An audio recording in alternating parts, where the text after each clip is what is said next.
Paix, endurance à tous les frères dans le monde entier et que la paix soit avec vous tous. En direct de Paris, sur la chaîne Aloha News. Tu as un long parcours dans différentes disciplines.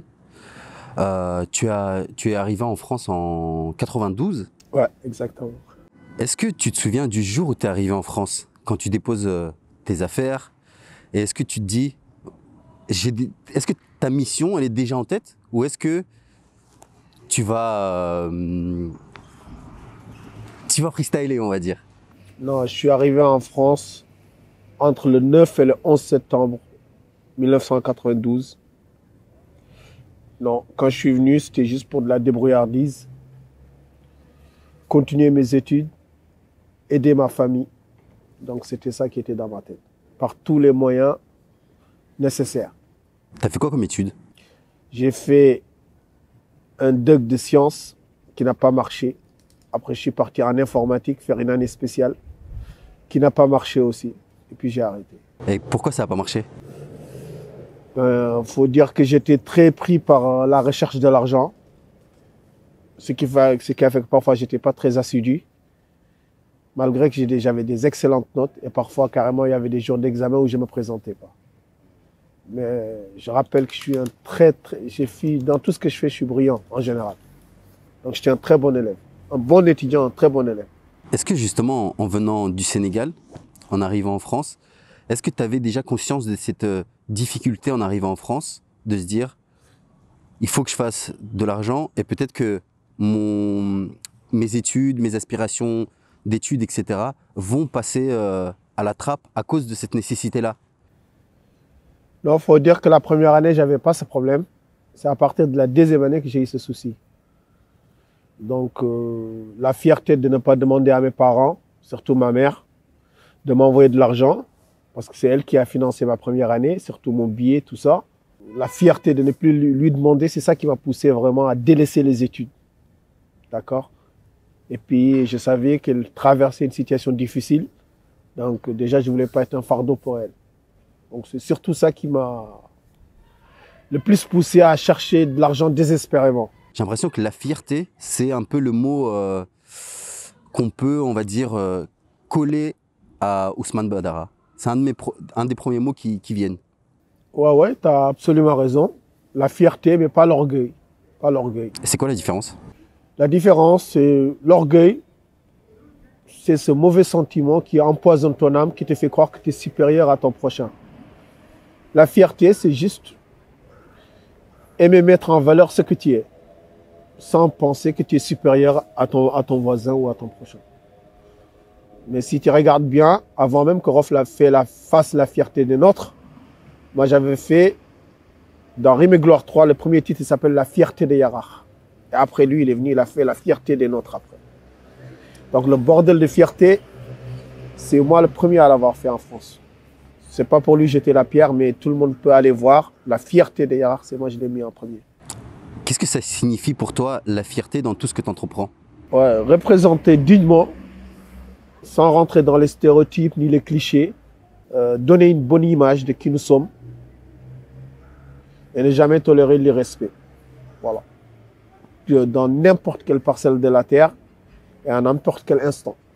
Ne jamais tolérer le manque de respect, l'irrespect. Tu disais que justement, en arrivant en France, tu avais ce côté où tu t'es rendu compte que par fierté, notamment pour pas demander de l'argent à ta famille ou à ta maman,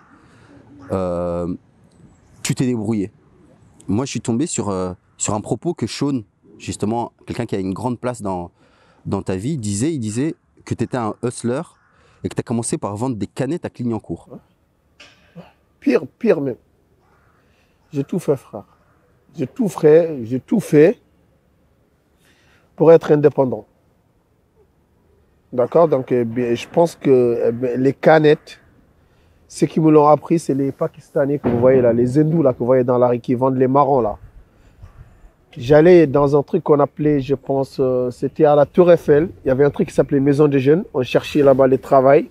Chaque matin, il y avait des annonces de travail. Et les gens, ils se battaient là-dessus. Et je voyais, il y avait un hindou là qui vendait des canettes. Et je dis, bon, à partir de là, je vais faire comme lui. Pour ne pas rentrer à zéro. En ce moment, j'habitais à Mantes-la-Jolie. D'accord, j'habitais même pas dans le 93, c'est une banlieue très lointaine. Et rentrer tous les jours avec 0 francs, pour mon oncle, ça commençait à faire lourd. Dès que j'ai commencé à gagner par des 300 francs, ça veut dire des 50 euros, des 60 euros par jour. Donc c'est un business que j'ai mis à l'extrême puisque j'ai même pris des amis à moi qui travaillaient pour moi pour vendre des canettes. Qu'on a popularisé à Clignancourt, moi et ma petite société. Je suis allé à Châtelet. Premier jour, j'ai tout vendu. Deuxième jour, j'ai tout vendu. Il y a un monsieur qui m'a dit, si tu vas au marché de Clignancourt le week-end, tu vas vendre plus. Et je suis parti au marché de Clignancourt. J'ai explosé mon chiffre d'affaires. Et donc, c'est une chose que j'ai pratiquée pendant almost 4 ans. Pour revenir justement à ce que tu faisais, tu as collaboré avec beaucoup de rappeurs, etc. Il y a aussi une anecdote de Fredo de la Brigade qui t'a invité sur leur projet. Il disait que lui, il se baladait tranquillement à Clignancourt. Toi, tu l'as vu, direct, tu es parti le voir, tu as dit « ouais, je vais collaborer avec toi, etc. » Chose qu'il a acceptée et qu'il a aimé ce truc de je viens, je fais les choses, quoi. Ouais. Mais c'est pareil, même Road Lion. Road Lion, je l'ai vu à Clignancourt la première fois. Et tout le monde avait peur de Road Lion. Ici sur Paname, je suis venu. Il dit, moi, je suis un rappeur, je veux rapper, moi. Il m'a amené chez lui, c'était vers Ménilmontant, c'était pas loin d'ici. Il avait un studio ici, Road Lion, reposant peu Road Lion. Je lui ai fait écouter ce que je faisais, il n'a pas aimé, parce que, bon, je sais pas pourquoi. Mais parce que déjà, il produisait déjà des gens de chez moi, de Mantes-la-Jolie Express D, expression directe, d'accord? Donc ça n'a pas collé. Donc il faut dire que bon, moi, le rap, pour moi, c'était pas ma subsistance première, quoi. Bien, à partir du moment où j'avais développé moi mon business de canettes, j'ai commencé à avoir de l'argent. J'ai commencé à financer après une entreprise de textile aux États-Unis, de l'import-export. D'accord? Donc j'étais déjà dans une autre sphère. Quand tu dis les mecs des États-Unis, c'est parce que tu es parti plusieurs fois. Je crois que tu avais de la famille là-bas. J'ai de la famille, je suis parti plusieurs là-bas, je faisais des affaires là-bas et des affaires ici. Est-ce que là-bas, la culture rap ou hip-hop, elle t'a, comment dire, inspiré? Quand je te dis, peut-être pas musicalement, mais au niveau de l'industrie. Oui, bien sûr, parce que quand tu arrives au States là-bas, tu arrives, ils ont en bloc comme ça, là, ils vendent que des jeans. Ici, ils vendent que des mixtapes. Ici, ils vendent que des DVD. Et je voyais tous les rappeurs indépendants du ghetto, chacun. Il y en a, ils venaient, ils amenaient par 1000 CD. Il y en a, ils venaient, ils amenaient par 2000 CD. Il y en a, ils venaient de Chicago. Il y en a, ils venaient de Cincinnati. Il y en a, ils venaient de Miami. Il y en a, ils venaient de Philadelphie. Ils venaient tous, tu vois. C'est comme si c'était une grande bourse, quoi. Chacun, il venait, il achetait. Et c'est ce que j'ai voulu refaire quand je suis revenu ici, faire ça dans la musique. D'accord? Alors que moi, je faisais du textile. Donc j'ai dit, bon, je pourrais aussi développer la musique en même temps. Il y a aussi le Ghetto Fabulous Gang qui se crée. Comment vous avez l'idée de ça? Ah ben, c'est moi qui ai eu l'idée. Ouais. C'est moi qui ai eu l'idée. Kafir, il m'a présenté Sean. Il m'a dit, j'ai des bons gars. Il m'a présenté Sean. Et à partir de là, c'est parti. Donc j'ai dit à Sean, il n'y a pas de souci. J'ai dit à Roscoe, il n'y a pas de souci. Je peux vous financer au minimum pendant 5 ans. Pendant 5 ans. Rappelez ce que vous voulez, laissez-moi gérer les affaires. Puis c'est tout. Ce sont mes paroles avec Sean et avec Roscoe. Donc Sean, il a amené Kerr, il a amené tout le 93 étendard. Roscoe, il a amené ses frères. Moi, j'avais amené des frères à moi d'Aulnay-sous-Bois, La Praz, et des frères à moi de Mantes-la-Jolie. Et c'est comme ça que ça s'est fermé le Ghetto Fabulous Gang. Mais tout ce qui a été financé dans le Ghetto Fabulous Gang, c'est mon argent. Et quand est-ce que toi, tu t'es mis dans le rap en mode Alpha 520? Parce que je me souviens, il y a des témoignages qui disent que quand tu es venu du Sénégal et les premiers trucs que tu as écrits, ils disent que ça sentait beaucoup... c'était pas encore... Enfin, ils sentaient l'héritage universel sénégalais. Et qu'il y avait encore moins ce côté street. Comment tu t'es transformé au fil du Mais moi, temps? je suis pas un gars de la rue, moi. C'est-à-dire, si c'est vraiment cité. J'ai des bonnes relations avec des mecs du ghetto.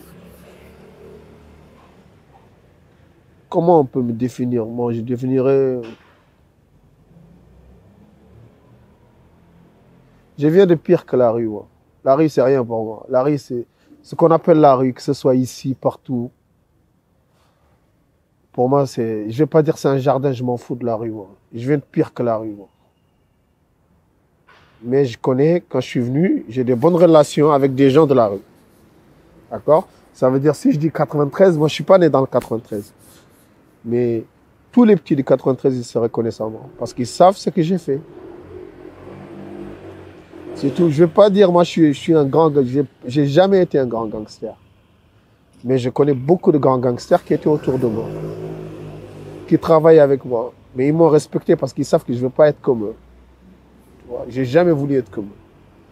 Nous, c'est G-A-N-G-S-T-A. C'est pas G-A-N-G-S-T-E-R. C'est pas pareil. C'est quoi la différence? La différence, c'est que gangster, c'est une consonance mafia. Gangsta, c'est les gangs. Il n'y a rien de mauvais à appartenir à un gang. Le gang, c'est protéger et se défendre. La mafia, c'est la confiscation des biens des pauvres. D'accord? Avec un faux code de l'honneur qu'ils ne respecteront jamais. Mais un membre du gang, il doit être courageux, vivre humblement, respecter le code et ne jamais tolérer l'irrespect. Protéger et défendre le territoire. D'accord? Si tu veux, nous, on est comme des moines soldats. On peut me définir comme ça. Nous sommes beaucoup plus dangereux, nous, que les mecs des cités. Donc la rue, nous, je ne vais pas dire... On est dans un autre chemin, moi. T'as vu? D'accord? La rue, moi, ça ne m'impressionne pas, ça. Parce que mes convictions, ils sont au-dessus. D'accord? Mais ce sont mes frères. Ce sont mes frères parce qu'il y a mes cousins là-dedans, il y a mes neveux là-dedans, il y a mes sœurs là-dedans, il y a mes oncles là-dedans. Donc, moi, mon but, c'est de les tirer avec moi. Ce qui est rare, on va dire, c'est que tu étais un rappeur qui venait du Sénégal, mais qui a touché le cœur des mecs de Tess, quoi. Comment parce que les réalités sont tout à fait autres, je suppose. Je veux dire, au niveau même de certains codes, je suppose qu'au Sénégal, il y a peut-être moins de multiculturalité qu'ici, donc les codes sont assez différents. Comment t'expliques que ta musique, elle a touché des mecs qui partagent peut-être pas, qui sont pas des moines soldats, comme tu dis? Parce que c'est une musique qui exprime la souffrance, l'oppression. Tous ces gens-là, même s'ils cherchent l'argent, ils ont souffert, ils sont opprimés, ils sont déconsidérés, ils sont méprisés. Moi, je n'ai jamais mis le matériel en avant, j'ai toujours mis mon frère en avant. D'accord? Tous les mecs qui ont interagi avec moi, même mes ennemis, ils vont te dire que moi, j'ai toujours mis mon frère en avant. Si je donne une parole, je la respecte jusqu'à ma tombe. D'accord? Tu peux demander à tous. Il n'y a pas un mec de cité qui peut dire, moi, qu'il m'a prêté 1 centime. Il n'y a pas une seule arme, moi, dans mes clips qui ne sont pas mes armes. Ils m'appartiennent à moi. Juste pour être indépendant. Ça ne veut pas dire que je vais acheter les armes pour aller tirer sur les gens. Mais même quand je faisais des clips, j'achetais mes armes pour qu'un mec de cité, il dise pas, ouais, je t'ai prêté des armes. C'est tout le temps indépendant, t'as vu? Mais s'ils ont besoin de moi, ça veut dire si on leur a manqué de respect, ou s'ils ont besoin parfois de mes finances, ils savent que je suis toujours présent. Si tu es mon frère, tu es mon frère. Comment t'expliques que tu as eu, durant toute ta vie, ce besoin d'indépendance? Est-ce que le petit Ousmane, par exemple, quand tu étais plus jeune, très petit, est-ce que tu avais déjà cette aspiration-là? D'où est-ce que ça vient? Est-ce que c'est culturel? Ouais, c'est culturel parce que moi, je suis issu d'un peuple nomade. Nous, on est des Peuls, on est des Alpulaar, on est des mecs de savane, on est des éleveurs. On est des gens, on n'est pas stable dans une place. D'accord? Donc aujourd'hui, on nous appelle des djihadistes au nord du Mali. On nous appelle aujourd'hui des djihadistes au Burkina. Donc, parce qu'il y a certains frères qui ne comprennent pas les manipulations de l'Occident, qui veulent nous diviser. Mais nous, on a toujours été un peuple rebelle, qui ne se soumet pas. On est des gens qui vivons saisonnièrement. On suit la pluie, parce que c'est comme ça qu'on déplace nos troupeaux pour qu'ils aillent manger selon la pluie. D'accord? Donc mon peuple, moi, a toujours refusé la soumission, que ce soit au peuple même d'Afrique noire ou des peuples étrangers. Donc c'est quelque chose qui est dans notre ADN. Donc je pense que mon père m'a transmis, que mes ancêtres m'ont transmis, et que j'espère continuer à transmettre ça à mes enfants. Inch'Allah. J'avais fait un peu le parallèle, mais je ne sais pas si tu seras d'accord avec ça. Quand tu es venu ici, on considère toujours, on dit Alpha 520, c'était l'Africain, le Sénégalais en mission. Il avait une mission aussi. Et puis ton discours d'aujourd'hui, c'est aussi de se dire, voilà, l'autodétermination, si vous avez du potentiel, venez mettre à profit votre potentiel peut-être en Afrique, etc. Est-ce que, je sais que par exemple le cheikh Ahmadou Bamba, il a une grande place au Sénégal. Est-ce qu'elle a été une inspiration, entre guillemets, dans ta vie à toi? Parce que lui aussi, il a conquis justement... Bien sûr, bien sûr, bien sûr. Eh ben, ça me fait très plaisir que tu parles de lui. Tu vois, c'est notre grand, c'est notre imam, d'accord? C'est lui, dans les temps modernes, hein, je parle au XXe siècle, qui nous a transmis le plus le message de l'indépendance. Je parle du XXe siècle, là. Mais l'histoire du Sénégal ne se résume pas au XXe siècle. C'est une histoire très, très riche. D'accord? On peut disserter jusqu'à minuit, on ne va pas en finir. Mais dans le XXe siècle, c'est lui qui a été l'exemple le plus concret pour l'indépendance, pour l'expansion, d'accord, du musulman sénégalais, c'est Cheikh Ahmadou Bamba, d'accord? C'est lui qui nous a donné ses forces. Nous sommes ses enfants, nous sommes ses disciples, nous sommes ses élèves. Et nous espérons continuer, Inch'Allah, et le représenter dignement sur n'importe quel centimètre carré de la terre. Ce qui est fascinant avec toi, c'est qu'il y a le côté très dur, il y a le côté, on va dire, j'ai pas envie de dire le mot savant, mais quelqu'un qui connaît certains savoirs, et le côté très spirituel. Le cocktail, parfois, quand on le regarde de l'extérieur, on dit, ok, le spirituel, le savoir et la dureté de la vie, de la souffrance, comme tu disais, parfois ça peut être un cocktail explosif. Comment ça se fait que toi, ça a été un cocktail complètement positif dans ton discours et que comme tu disais tout à l'heure, tu veux l'autodétermination, mais ça ne veut pas dire que on va dire, tu mets de côté les peuples et que tu dis voilà, tu dénigres les peuples pour s'autodéterminer. Eh bien, toujours parce que frère, nous on est guidés par ce qu'on appelle la justice de Dieu. La justice de Dieu, elle exige deux choses. D'abord le savoir, d'accord, l'amour des autres. Mais il ne faut jamais oublier qu'il y a une partie de la population qui ne tire de ses profits que des dissensions et des conflits entre les gens. Et cette partie-là, elle doit être combattue. Donc parfois, c'est pour cela que j'exprime une certaine dureté, d'accord, envers cette catégorie de la population. Mais la majeure partie de mon message, il parle d'amour et il parle de justice envers la majeure partie de la population mondiale, qu'ils soient musulmans ou pas. D'accord? Donc si j'exprime parfois, j'ai des propos durs, c'est toujours envers cette minorité qui tire ses profits des conflits entre les gens, qu'elle crée entre les gens. Aujourd'hui, il y a plein de gens que tu dénonces qui profitent du malheur de la majorité, mais qui sont devenus acclamés, quoi. Par la majorité. C'est ça qui est bizarre. Ouais, parce que l'esclave, il parle, mais il aime toujours le maître. Il faut libérer l'esclave. Libérer l'esclave, c'est pas lui dire le sortir de la plantation. Ça, c'est pas libérer l'esclave. Libérer l'esclave, c'est libérer mentalement, les préparer à affronter la vie. Mais plein de gens, ils préfèrent qu'on affronte la vie pour eux et qu'on leur laisse les restes. C'est tout. C'est tout.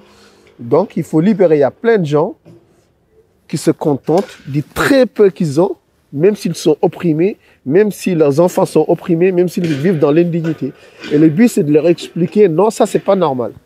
Comment se procède la libération, finalement, de l'esclave que nous sommes quelque part tous à certains degrés? Comme je te dis avant tout, d'abord par l'éducation. L'éducation qui doit mener à l'élévation de l'homme. Un homme qui est éduqué, il ne pourra jamais être soumis. Donc avant tout, d'abord par l'éducation. L'éducation, donc c'est ce que nous faisons. L'éducation. D'accord? Une fois que l'homme, il est au courant, il est vraiment informé de ses capacités, de ses potentiels, parce que la plupart des gens, ils sont inhibés. Tu sais pourquoi? Parce que tout simplement, ils ont peur d'affronter. Mais une fois qu'on attaque la vie sans peur, elle va te paraître sans limite. Avec la vie, elle va te paraître sans limite si tu l'affrontes sans peur. Mais il y a beaucoup de gens, ils ont peur des conséquences du lendemain, alors qu'ils ne savent même pas si le lendemain, ils vont être là. Donc, ce qu'il faut, c'est de vivre pleinement ta vie aujourd'hui. Au service de ta famille, au service de ta ville, au service de l'humanité. Et demain, c'est un autre jour. Mais, donc, les gens qui ont peur, non seulement ils ne vivent pas aujourd'hui, ils ne vivront pas demain. Donc, ils sont perdants sur les deux tableaux. Donc le but, c'est de leur dire, attention, vis ta vie pleinement aujourd'hui. Il n'y a pas de limite. Il n'y a pas de limite. Il n'y a pas de limite. D'accord? Donc il n'y a pas de limite. Il n'y a pas de peur à avoir. Que ce soit la mafia, que ce soit les gangsters, que ce soit les vendeurs de drogue, que ce soit les mecs de il n'y a pas de peur à avoir. D'accord? Sois juste. Sois juste. Ils sont de la même constitution que toi. Ce qui arrivera, arrivera. C'est tout. C'est comme ça que je vois ça, tu vois. Mais sois juste. Toujours sois guidé par la justice. Parce que quand on est guidé par la justice, là, on est motivé pour aller dans le combat jusqu'au bout. Ton dernier album, c'est Scarface d'Afrique. Ouais. La pochette a été réalisée par Fifou. Ouais. Et lui aussi, il racontait une anecdote. Il disait que le flingue sur la pochette, c'était un vrai. Ouais. Et que c'était, comme tu disais tout à l'heure, c'était toi qui ramenais tout le matériel, on va dire. Exactement. Exactement. Faut savoir que moi, je me suis détaché de la rue des mecs des cités vers 2008. D'accord? Quand je me suis rendu compte que, comme je te dis, autour de moi, il y avait des mecs très impliqués dans la rue. Mais quand je me suis rendu compte que la plupart des grands dans la rue, ils travaillaient avec la police, d'accord, que ce soit des dealers, que ce soit des braqueurs, que la majeure partie d'entre eux, ils s'en sortaient qu'en collaborant. D'accord? J'ai commencé à me retirer. Donc, c'est pour cela qu'il en a résulté Scarface d'Afrique, qui est un album d'introspection, qui parlait plus aux âmes, qui ne parle pas trop à la rue. Qui parle plus, que c'était vraiment j'appelle ça une thérapie du mal. Une thérapie de l'âme, une thérapie du mal, qui va exorciser le mal qui est dans les personnes. Donc, ce qui fait qu'il peut être écouté par des enfants blancs qui sont même en souffrance de l'absence de leurs parents, des gens qui ont des problèmes psychologiques, comme le mec du ghetto qui est esselé, d'accord? Donc, c'est à partir de là, moi, j'ai pris mes distances avec le ghetto. Donc, je commençais à dire à Fifou de faire des photos avec des singes, avec des crocodiles. Donc c'est là où vous voyez que j'étais seul à partir de 4025, dans les photos, j'étais toujours seul. D'accord? Ou African Gangster, où j'étais des trucs comme ça, mais j'étais seul, il n'y avait plus des images du ghetto. Parce que je savais après que la rue dans beaucoup de choses, c'était un mythe. D'accord? C'était un mythe. Donc les années 95 jusqu'à 2008, avec tous les mecs de la rue que j'ai vécu, j'ai compris que c'était pas ça. À la fin de la journée, c'était pas une seconde religion pour eux. Comment t'expliques que ce mythe-là, il se perpétue? Ouais, mais on revient à la même... comme je te dis, hein, les gens, ils n'aiment pas affronter les dangers parce qu'ils sont dans le confort de faire de l'argent facile, mais en même temps aussi de la collaboration facile avec les autorités. Tu penses que c'est un confort? Ouais, c'est un confort. C'est un confort puisque tu vas pas au travail, tu es devant chez toi, tu fais comme tu veux, d'accord? Tu gagnes beaucoup d'argent. Donc c'est un confort quelque part. C'est un confort par rapport à l'homme ordinaire. C'est un confort. Ce que les dealers se permettent ou ce que les vendeurs de drogue se permettent, l'homme ordinaire ne peut pas se le permettre. Pourtant, l'homme ordinaire, il travaille 10 fois plus dur. Est-ce qu'un dealer, il est au service de la population, non? Il empoisonne la population. Il n'est pas au service de la population. D'accord? Donc à la limite, ce n'est pas un exemple, mais on a été élevés dans ça, nous tous. Hein, donc je ne leur en veux pas. J'en veux pas. C'est un long processus, tu vois. On est en train de guérir de ça. Ça va nous prendre peut-être 30 ans, 40 ans, 50 ans. Mais je sais que nous, les Noirs, Inch'Allah, on va se débarrasser de ce mal-là. Je sais qu'aussi beaucoup d'Arabes vont se débarrasser de ce mal-là parce que, tout simplement, c'est antinomique avec notre philosophie de vie. D'accord? Ça peut marcher dans des sociétés occidentales qui se sont laïcisées, qui se sont complètement sécularisées. Mais nous, on ne vit pas ces paradigmes-là. Donc, ce qui fait que ça ne matche pas avec nous, quoi. Donc, avec le temps, on va s'en débarrasser. Donc, c'est là que je voulais expliquer pourquoi j'étais seul. Donc, si vous voyez, à partir de 2 minutes, je faisais des photos seul, c'est parce que, en moi, j'avais un dégoût de la cité. J'avais un dégoût, pas de la cité, même des petits. J'avais un dégoût des grands de la cité. Des braqueurs, des dealers, des mecs qu'on adulait dans la cité, quoi. Alors que pour moi, vraiment, c'est... Allez, vas-y. Moi, personnellement, je n'avais plus de respect pour eux. Je n'avais vraiment plus de respect pour eux. Je n'avais plus aucun respect pour eux. Donc, c'est là où j'ai fait ma transition. Je suis devenu autre chose. Mais moi, je ne connais pas un dealer qui a marqué l'histoire de notre peuple. Les gens qui ont marqué l'histoire de notre peuple, c'est les soldats. Donc, les dealers, c'est la plus basse couche de notre société. Jusqu'à aujourd'hui, j'ai aucun respect pour ça, moi. Les dealers qui font ça pour se débrouiller pour leur famille, oui. Mais les gens qui veulent empêcher les gens de vivre, moi, je n'ai aucun respect pour eux. Je ne sais pas si tu comprends. D'accord? Mais ceux qui, comme Sean dit, ceux qui bicravent par nécessité, je les comprends. Je les comprends, t'as vu? Je les accompagne dans la lutte, Inch'Allah, mais je leur dis, c'est pas le bon moyen. D'accord? Faut pas que le diable, il te turlupine l'esprit jusqu'à que tu penses que, jusqu'à que tu deviennes son allié. À un instant, arrête. D'accord? D'accord? C'est juste ça. Mais, non, moi, je pense que tant que je suis dans la vérité, je ne peux pas perdre. Je ne peux pas perdre. Tu disais aussi en parlant de l'Afrique, tu disais, le problème de l'Afrique, c'est qu'elle manque d'idéal. Ouais. La référence de l'idéal que se font, on va parler des Sénégalais pour pas parler de l'Afrique entière, mais c'est le paradigme occidental. Comment on arrive à construire un idéal avec l'idée que l'idéal c'est l'Occident, quoi. Mais c'est ce qu'on nous a vendu. C'est ce que nous a vendu. Mais eux, ils sont là-bas tant qu'ils ne viendront pas ici pour le voir, pour constater de leurs yeux que c'est un échec total. Ils ne vont pas le savoir. Donc, ce qu'on leur a vendu à la télé, on peut même pas leur en vouloir parce que ils se réveillent à 11h du matin, on leur met des sitcoms jusqu'à 23h qui ne font que glorifier cette vie-là. D'accord? Qui font que leur miroiter cette vie-là. Que de l'autre côté de la Méditerranée, c'est là où se trouve le paradis sur terre. Donc, il faut les comprendre aussi. Ils ont été, depuis la naissance, ils ont vu que ça. Depuis la naissance, ils ont vu de leur continent, ils n'ont vu de leurs semblables que de la déconsidération. D'accord? Donc, même leur élite, ils vivent comme ça. Leur élite, ils vivent comme ça. Les responsables, les gens qui sont leurs références, ils leur donnent ces références-là. Donc, c'est normal. Donc, que ces gens-là qui ont été amenés dans l'ignorance, donc c'est normal qu'ils agissent de la sorte. D'accord?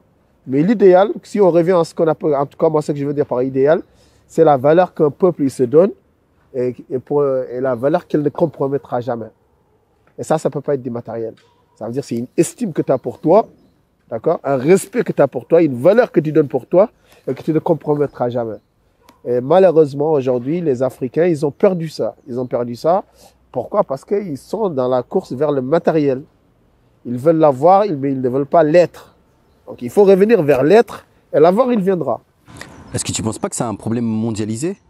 Que finalement, on court tous après le matériel et que l'être est mis un peu au second plan pour nous tous. Tu sais, on va avoir des followers, on va avoir de l'oseille, on va avoir une belle maison. Ouais, tu vois ce que je veux dire? Ouais, c'est vrai, mais moi, je parle pour l'Afrique d'abord.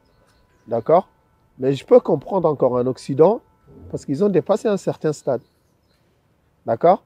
Mais je ne comprends pas en Afrique, on va organiser des Coupes d'Afrique à 2 milliards d'euros alors qu'on n'a pas d'hôpitaux, on n'a pas de routes, on n'a pas d'école, on n'a pas d'institutions. D'accord?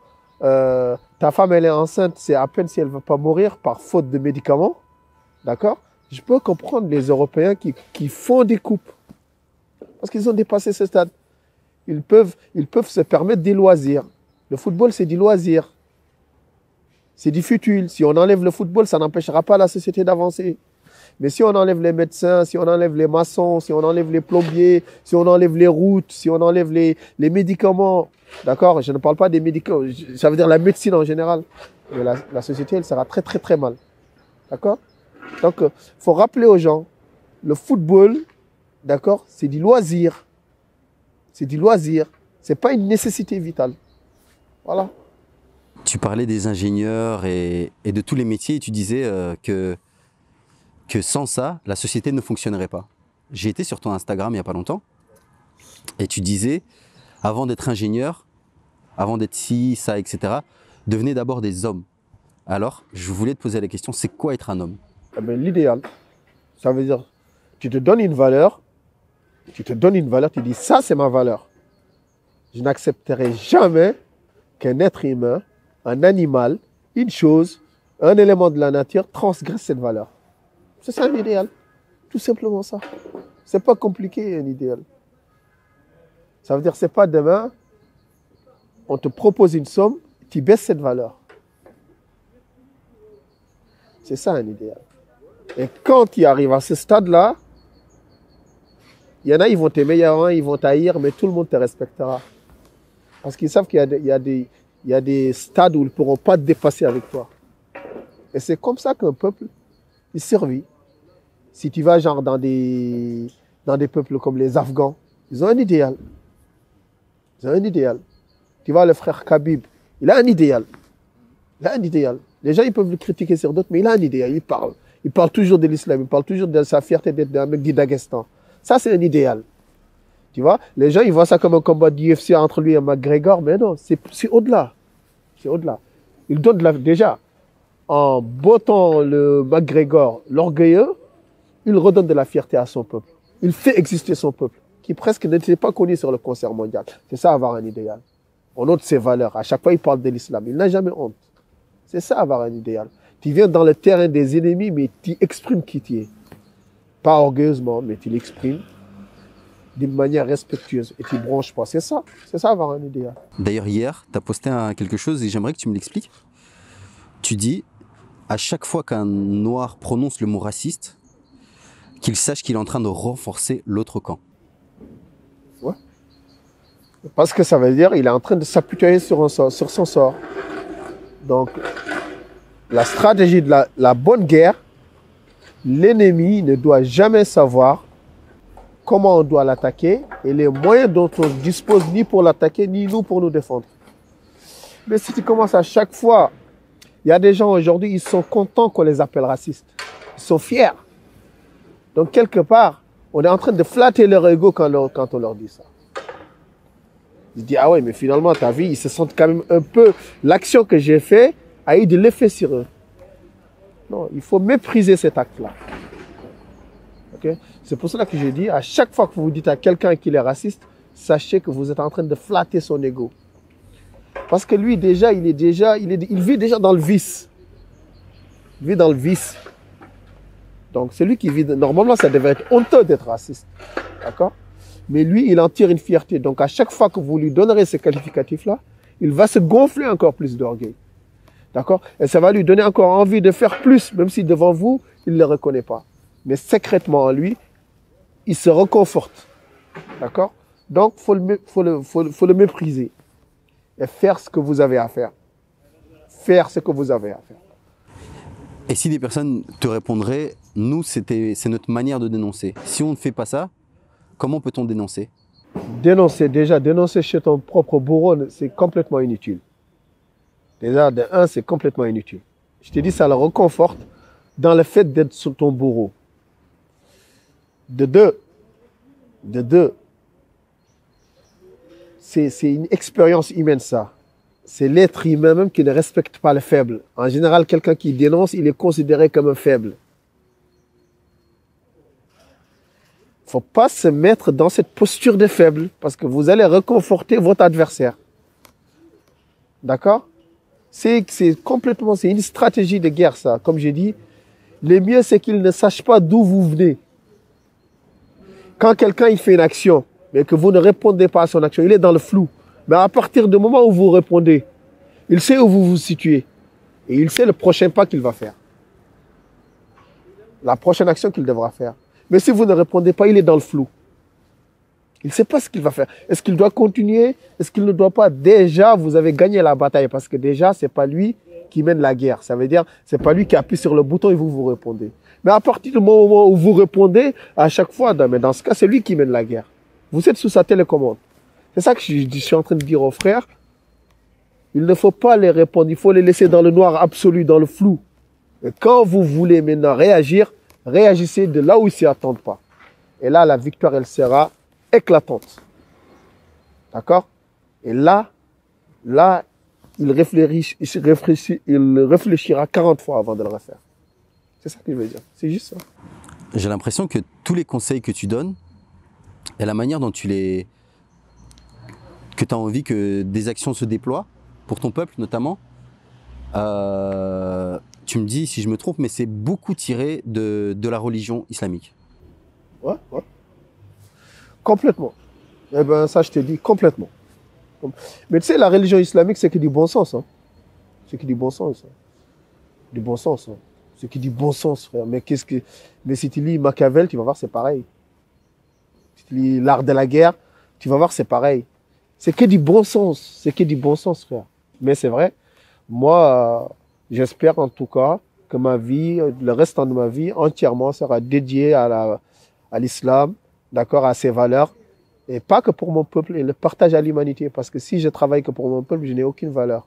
Mais je dois travailler pour en priorité. Donc mon but, c'est que cette lumière-là, elle se propage au monde entier. Que les gens ils voient la beauté de notre religion, la beauté de notre continent, la beauté de notre peuple et la générosité qu'il dégage. D'accord? Est-ce que tu n'as pas l'impression que tu es un combattant d'idées qui est pris en tenaille? C'est-à-dire qu'il y a des conflits intracommunautaires qui peuvent exister au sein de la communauté musulmane, c'est-à-dire entre majoritairement, on va dire, ici en France, je parle noirs et arabes, et il y a aussi le conflit interreligieux entre noirs eux-mêmes, Ouais. qui peut exister, c'est-à-dire des ouais. chrétiens qui vont dire oui, mais non, t'es musulman, etc., etc. Comment tu t'arrives à gérer? Parce que tu es entre des feux, tu vois ce que je veux dire? Je sais. Mais moi, je suis du côté de l'islam. Moi, je suis contre les faux renois, je suis contre les faux musulmans. Voilà. Voilà. Moi, je suis contre les pas musulmans qui le veulent et n'est pas vrai renois qui le veut. Ça se mérite. Il y a des codes. Si tu veux être un vrai musulman, va ouvrir le Coran, c'est marqué. Ouais, c'est pas parce que tu t'appelles Mohamed ou tu t'appelles Samir que tu es musulman. Non. Tu t'abrites derrière l'islam.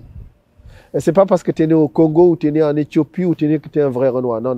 Il y a un code que nos ancêtres ils ont tracé. Il faut respecter le code.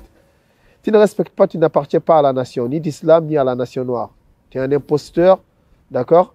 Et tôt ou tard, ton imposture sera mise à nu, tout simplement. Donc moi, je suis du côté de l'islam. Je suis ni du côté des noirs, ni du côté des musulmans. Je suis du côté du livre, l'islam. Dans sa notion de justice et de vérité. C'est tout. Pour toute l'humanité. Tu as aussi des messages que tu adresses justement à la communauté musulmane, ou aux jeunes surtout. Ouais. Tu dis, tu critiques, on va dire, le fait que beaucoup de jeunes disent jure par Dieu, et que c'est devenu un mot courant, quoi. Moi, je te jure, ça me met hors de moi. Ça me met hors de moi d'entendre des gens dire Wallah, fils de pute. Des gens dire Wallah, je te nique. Wallah, ça me met hors de moi. Je te jure, entendre des non-musulmans utiliser le nom d'Allah et mettre des insultes derrière. Mais tout ça, c'est parce que c'est les musulmans qui les ont incités à faire ça. Incités, excuse-moi, à faire ça.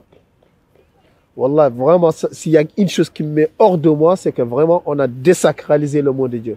On n'a plus aucun respect pour le nom de Dieu. D'accord? Mais c'est à cause des musulmans. Si les musulmans ils disent Wallah, ils ont de l'alcool. Si les musulmans ils disent Wallah, ils disent nique ta mère. Excuse-moi le terme. Si les musulmans ils disent Wallah, ils disent fils de pute derrière. Et les autres, ils ont entendu les musulmans dire ça, ils continuent. C'est la faute des musulmans. C'est la faute des musulmans. T'entends pas les chrétiens dire Jésus, au nom de Jésus, je vais te niquer ta mère. T'entends pas ça. T'entends pas les hindous dire au nom de Krishna, je vais te niquer ta mère. T'entends pas ça. T'entends que les musulmans, d'accord? Parce qu'on a désacralisé, on a dérespecté, je sais pas si c'est le mot, on a dégradé le nom du Seigneur. On n'a plus aucun respect. D'accord? Et donc, il ne faudrait pas s'étonner que le Seigneur ne nous respecte plus et que tout le monde essaie de nous marcher dessus. Tu vois, le gars, il est à la mosquée, il sort, il dit Wallah, je vais te niquer. Tu vois? Moi, je comprends, tout le monde, c'est des mecs de ghetto, tu vois? Mais le domaine de Dieu, c'est un domaine sacré. Ce n'est pas pour tout le monde. C'est un domaine sacré. Mais tellement on est irrespectueux que même les autres qui sont autour de nous, ils disent, bon, si eux-mêmes, ils ne respectent pas leur Dieu, pourquoi nous, on va respecter leur Dieu? Donc, eux-mêmes, ils utilisent Wallah aujourd'hui. Donc, aujourd'hui, c'est utilisé dans toutes les sauces.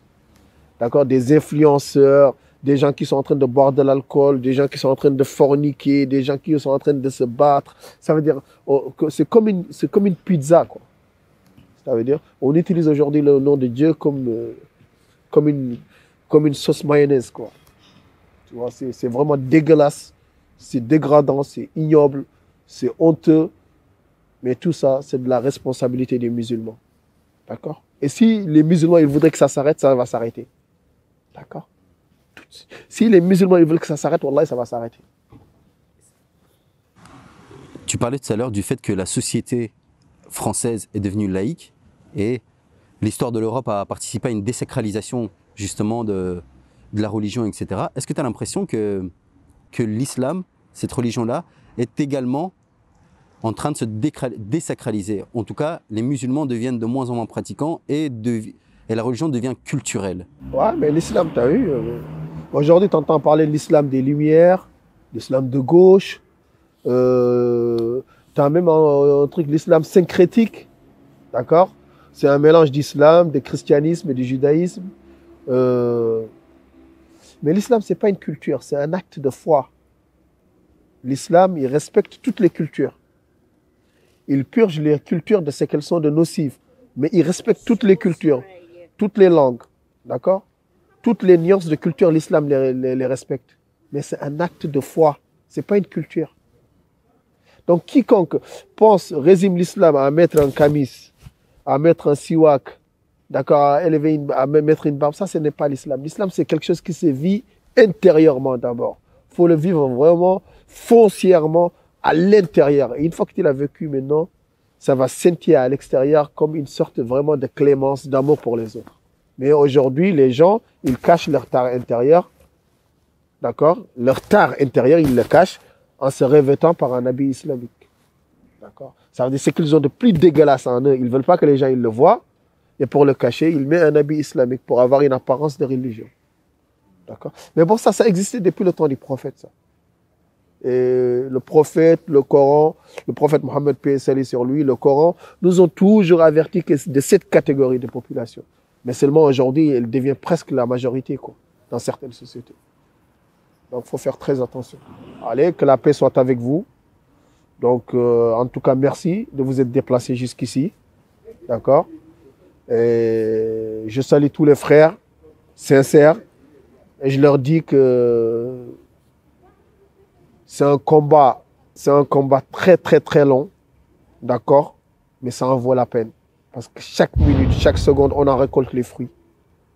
Vivez votre vie au jour le jour, vivez le présent pleinement, d'accord. Soyez au service de vos familles, soyez au service de vos voisins, soyez au service de votre pays, de votre communauté, et vous vivrez la plus belle vie sur terre.